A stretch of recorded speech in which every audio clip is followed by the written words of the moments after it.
Mes amis, bonjour et bienvenue à votre chaîne AOB Canada. Aujourd'hui, je vais vous parler d'un sujet aussi important. Il s'agit du CV canadien, c'est-à-dire comment concevoir un CV à la canadienne. Mais avant de voir tout cela, j'aimerais bien vous exposer les éléments des contenus de la présente vidéo. Donc tout d'abord, on va parler de la différence qui existe entre un CV canadien et les autres CV qui sont utilisés dans la plupart des endroits qu'on connaît en Europe ou en Afrique. Deuxième élément, c'est quels sont les types de CV. Et enfin, quels sont les documents précieux et essentiels à faire accompagner un CV lors d'un dépôt d'une candidature pour un poste postulé. Mais avant ça, n'oubliez pas à la fin de cette vidéo de vous abonner à ma chaîne et d'activer l'alerte de notification pour recevoir en temps réel, pour être les premiers à recevoir une notification sur toute vidéo que je poste sur ma chaîne. Et n'oubliez pas aussi de liker et de partager. Ok, donc la différence qui existe entre un CV à utiliser au Canada et un autre CV, c'est que dans le CV canadien, on n'a pas la photo.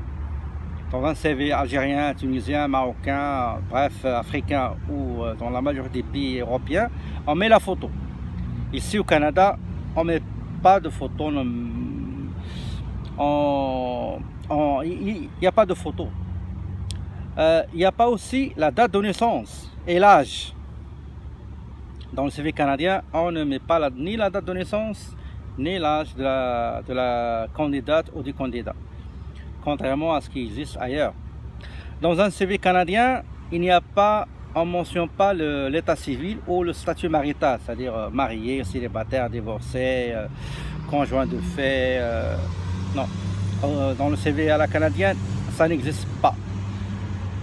Et aussi, on ne met pas le nombre d'enfants, comme il est le cas dans d'autres CV à l'étranger. Le CV canadien, il se focalise surtout sur les compétences, le parcours professionnel. Il est comment dire, il est objectif et pragmatique.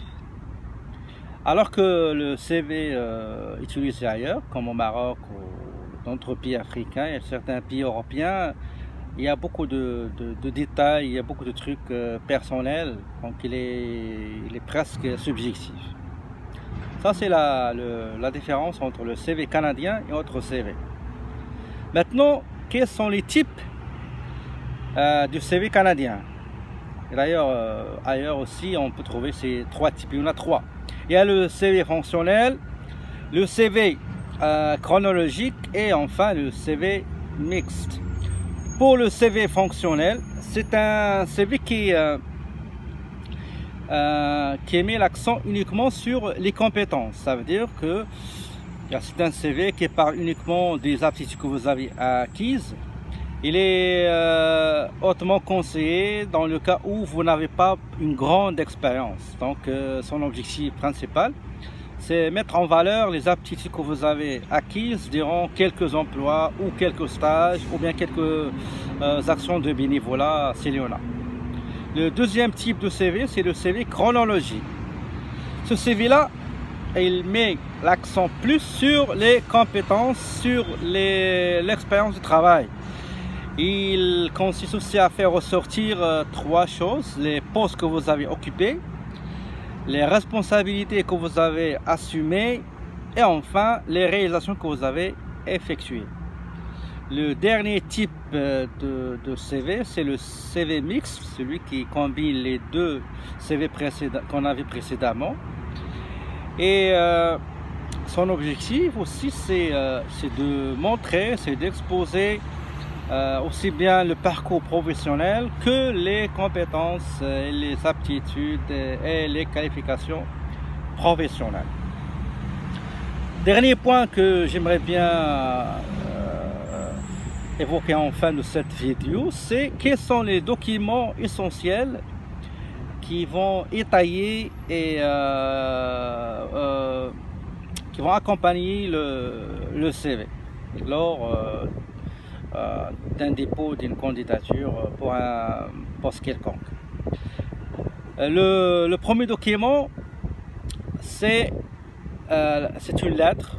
Parfois on l'appelle lettre d'accompagnement, parfois on l'appelle lettre de motivation, parfois on l'appelle lettre de présentation. Ici au Canada, on l'appelle lettre de présentation et parfois lettre de motivation. On l'appelle pas lettre d'accompagnement. Dans cette lettre de présentation, vous allez exposer le poste pour lequel vous avez écrit votre lettre, le poste que vous avez choisi parmi les offres que vous avez trouvées. Et vous allez exposer les motifs qui vous ont motivé à postuler pour ce poste et quelles sont vos qualifications professionnelles, les qualités personnelles et les compétences professionnelles d'une manière sommaire, précise et concise,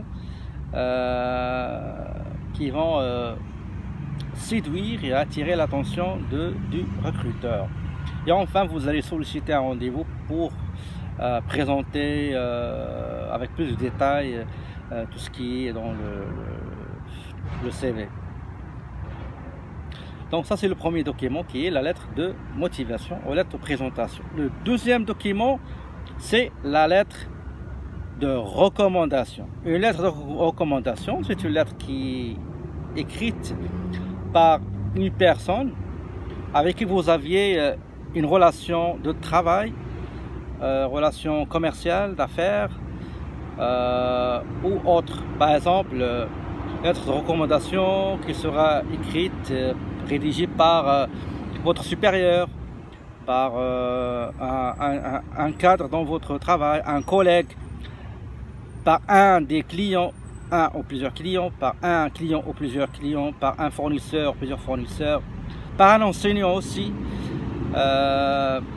par toute personne qui vous a côtoyé et avec laquelle vous avez eu des contacts et des relations qui pourraient étayer votre candidature par des recommandations sur votre professionnalisme, sur votre habilité à travailler en équipe par exemple, sur votre valeur ajoutée pour l'entreprise, pour votre nouvel employeur.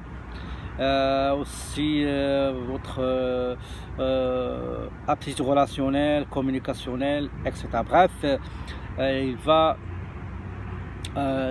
assurer, il va rassurer, il va confirmer votre futur employeur que ce candidat-là, je les connais durant un certain temps.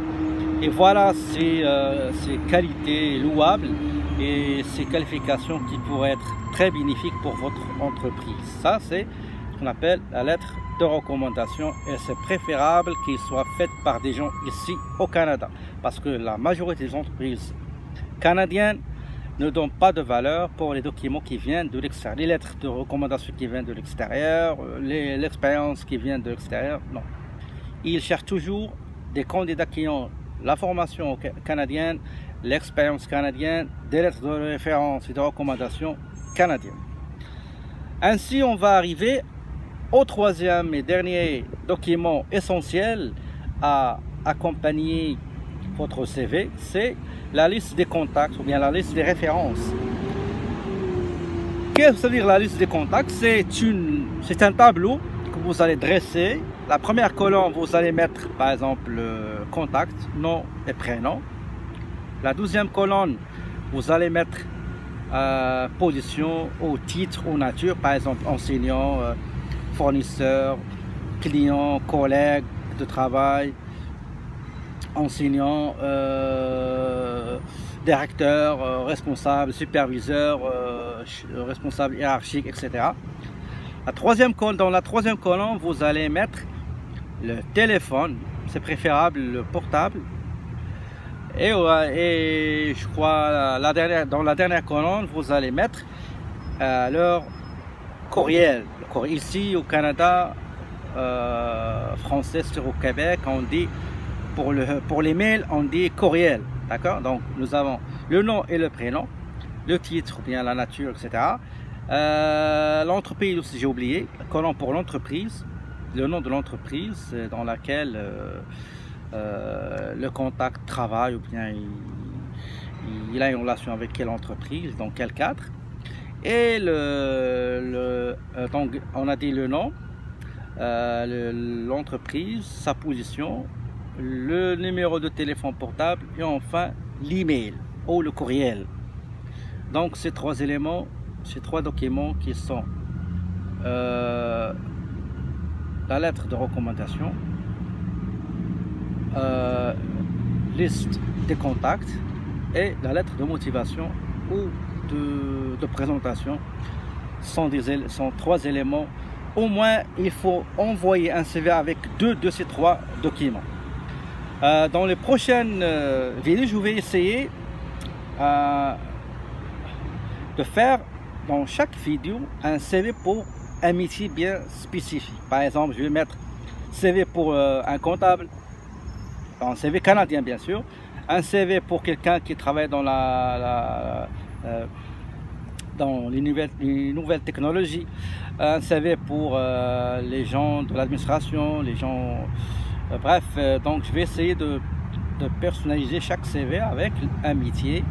Et je vais parler aussi de ce métier-là, comment le préparer, comment le marché pour ce métier, comment il se porte, etc. etc. Donc d'ici là, je vous demande de bien vouloir vous abonner à ma chaîne, d'activer l'alerte de notification pour recevoir en temps réel une information